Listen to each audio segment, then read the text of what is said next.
तो कार्बोकैटायंस की बात करते हैं। कार्बोकैटायन को समझने के लिए ये समझना होगा कि carbon is bonded with more electronegative atom, और इसकी ये वैलेंसीज आप हाइड्रोजन या अल्काइल ग्रुप के साथ रखिए कुछ ऐसे। अब क्या होगा, ज्यादा इलेक्ट्रोनेगेटिव एटम जो है वो हेट्रोलेटिक फ्यूजन करके दोनों इलेक्ट्रॉन अपने तरफ ले जाएगा।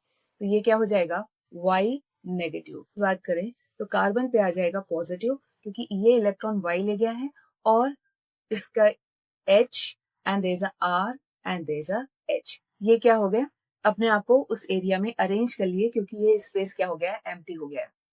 Now what you have got is a planar structure, और हाइब्रिडाइजेशन कैसा दिख रहा है, sp2 दिख रहा है। सो बेसिकली बॉन्ड एंगल 120 का होगा और प्लेनार स्ट्रक्चर होगा। अगर carbon is bonded with less electronegative atom, अगर कार्बन किसी लेस इलेक्ट्रोनेगेटिव एटम के साथ बॉन्डेड है, तो शेयर्ड पेयर ऑफ इलेक्ट्रॉन कौन ले जाएगा, हेट्रोलिटिक क्लीवेज करके कार्बन ले जाएगा। इलेक्ट्रॉन वो जी का अपने पास लेके आ गया है दूसरे एटम का, तो इफेक्टिव इसमें -1 लगेगा, क्योंकि 1 इलेक्ट्रॉन का कार्बन को गेन हुआ है।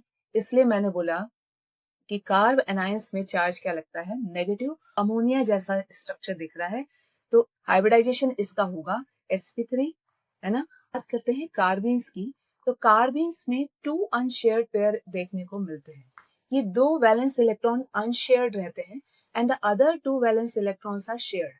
जैसे अभी मैंने आपके सामने बना दिया डाइक्लोरोकार्बीन, ऐसे ही आपको दिख सकता है 2 unshared and 2 are bonded with hydrogen. So both this is also carbon, this is also carbon. तो कार्बन में कार्बन के पास 2 अनशेयर्ड पेयर रहते हैं, ये आप याद रखिए। अब हम बात करते हैं फ्री रेडिकल्स की। तो फ्री रेडिकल्स की अगर बात करें, तो for example there is a methane here. ये क्या है बेटा, मीथेन है।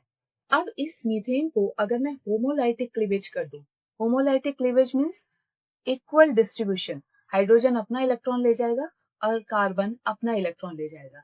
तो कार्बन में आपको एक इलेक्ट्रॉन दिखेगा जो कि क्या है, शेयर्ड नहीं है। This is known as free radical. अब ये CH3 है, so this is known as methyl free radical. और हाइड्रोजन में भी plus hydrogen also has a electron. तो अगर अनशेयर्ड इलेक्ट्रॉन है सिंगल, तो हम उसको क्या बोलते हैं, फ्री रेडिकल्स।